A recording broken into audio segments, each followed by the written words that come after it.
Hey everybody, Momza here. Happy Tuesday, or as I kind of refer to it sometimes, Tragic Tuesday, because I mean, honestly, there's still too many days left to work in the week, and it's the day after Monday, so it's a little tragic. Anyways, wanted to come to you this evening with another review. This is another handshake from Amanda. I've almost made my way through the 11 to 13 that she sent me.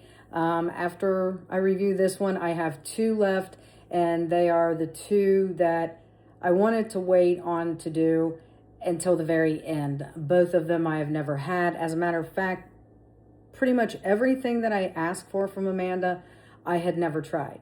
And that's the same with tonight's review, and that's for the Jack Daniel's Single Barrel Proof Rye. Now this is coming in at 131.7 proof. She even labeled it for me that it's from Barrel House 2-18. So I know that means some things to some people, but me being so new still, I've got to get more up to speed on, when it's in this rick house or that barrel house, how it can change up the flavor profile. So what I found is this is coming in at least the age statement has to be 4 years, according to the TTB regulations. The mash bill is 70% rye, 18% corn, 12% malted barley. And through some research, I found out that it's coming in at an MSRP of $60, which, honestly, that's a pretty good price. Now, I know when this came out in a couple of the bourbon communities that I'm a part of, and people got a hold of it, they kind of were sort of ranting and raving about it. And, of course I go out and try and find it, and do I have any luck? No, of course not. Everybody rants and raves about it, and, everybody goes out and buys it, and then old Mom's is stuck without it. I mean, come on, people. Leave a bottle. But some of the stuff that, I, have read online or have seen in some of the groups that I'm a part of is that, they definitely feel like it's worth the price, especially for the high proof point that it comes in at.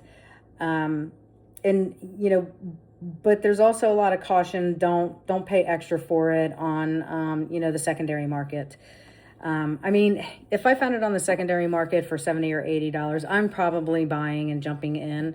But then again, I guess that depends on if I like it, right? But I mean, this is, very typical of, a Jack Daniel's mash bill with that, corn and banana. I want to say outside of, who didn't use the, black label Jack Daniels and make Jack and Cokes back in the day, right? But I have been able to try their 12-year and 10-year, and I only managed to get a hold of those being in a place that, was serving bourbon flights. And I'm like, oh, well, not gonna lie, I went a little skeptical. It's like, oh, it's Jack Daniels. It's just gonna taste like, what I drank when I was growing up. And nope, not at all. It's like completely different. So that was a pleasant surprise to, realize that it's like, oh, hey, it's not like the Jack and Cokes I was drinking. Okay, let's get into this nose a little bit. Right away, I'm getting sweet, some maple, brown sugar. I'm shocked at the fact that with this being 131 proof that the ethanol is just not blowing me out of the water when I nose it.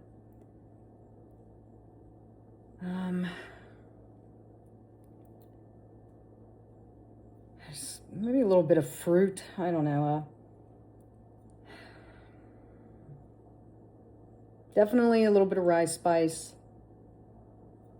I don't know. I can't. I'm trying to decide here if this is like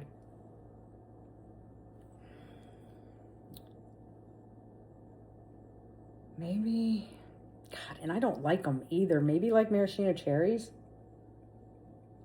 The thing that I'm kind of bumming on right now is the fact that, you know, I love my rye, and I'm not getting any of the spearmint that I can typically get off of a rye. Okay, look, let me look at these. Do we get any decent? No. I mean, it looks like some decent fingers, but let's see.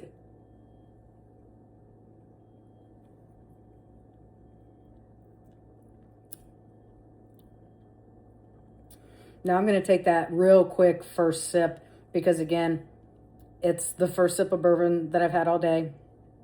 I'm going to let my mouth tingle and be on fire, wait for that tingling to die down, and then I'm going to dive in and give it another sip here.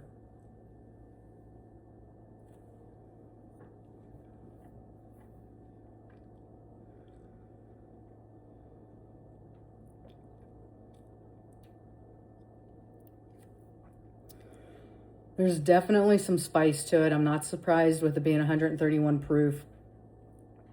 This is either like a black or red pepper. You know, like the crushed red pepper that you can put in ramen or something. Or maybe you don't. My oldest son does. He loves everything spicy. Dakota does. So very, very spicy from that. Still a little bit of the sweetness that I picked up on the nose. I'm getting a little bit of sweetness even on the palate where... that surprisingly is kind of able to sneak in with the spiciness and, you know, the fireworks from the spiciness going off in my mouth right now.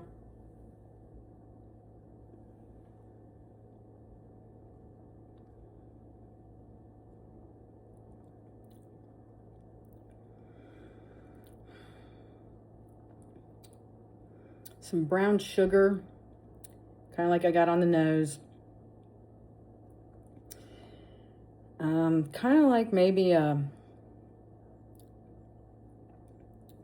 caramel also. And there is, I think, even that cherry maraschino is coming through. Not as a literal maraschino cherry, but I'm getting some cherry.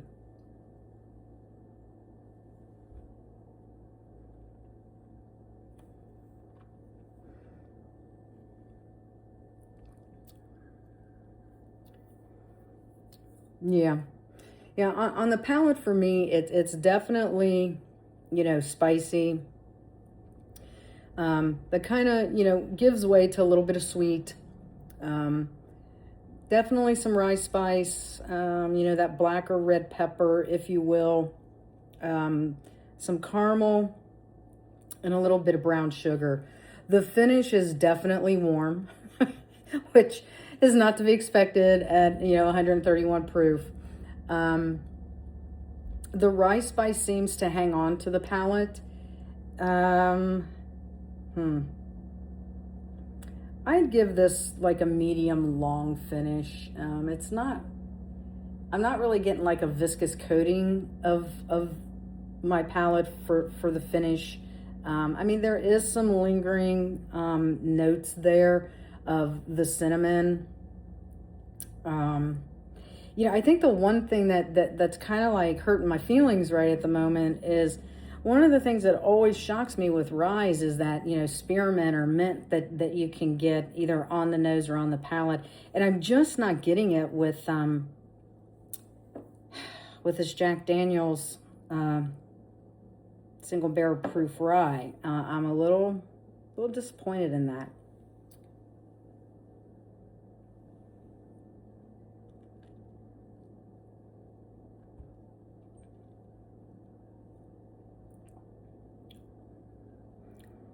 Look at me trying it again, like, please, where's my spearmint?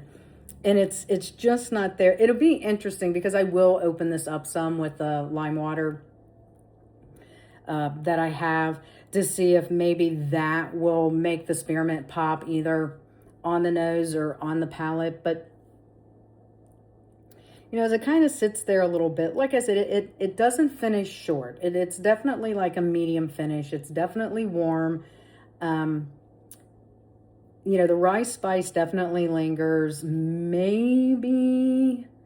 a hint of, you know, chocolate, but I'm not getting it all the way.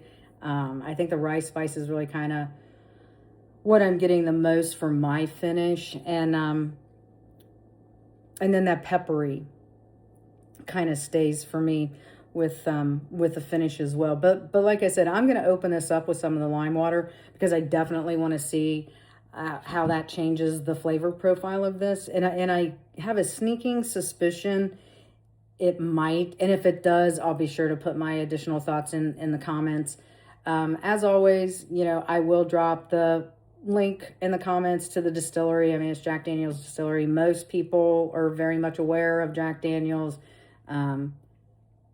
But again, just to make it easy for you to get to.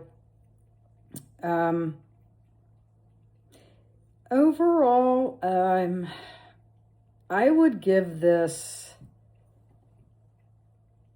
I would probably rate this at like an 8.9.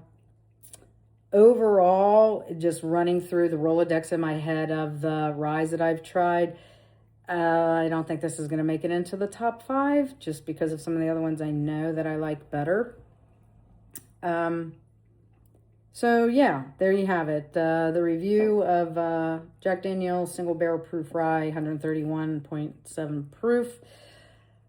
I hope you guys enjoy the rest of this tragic Tuesday. And as always, please drink responsibly.